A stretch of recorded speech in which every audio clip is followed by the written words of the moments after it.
Kunin mo na kami. Ayan mga guys, medyo may katagalan ko na rin pong itong hindi ginagawa. May gagawin kami ng aking mga anak.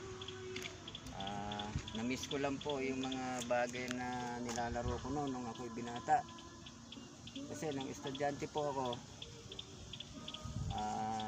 naglaro din po ako nito ng martial arts, kaya hindi ko rin pa po nakakalimutan. Testingin ko pa po ngayon kung ito po alam ko pa.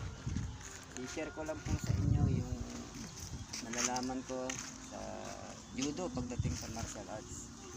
Unang-una mga guys, tutukan mo mo kaming dalawa.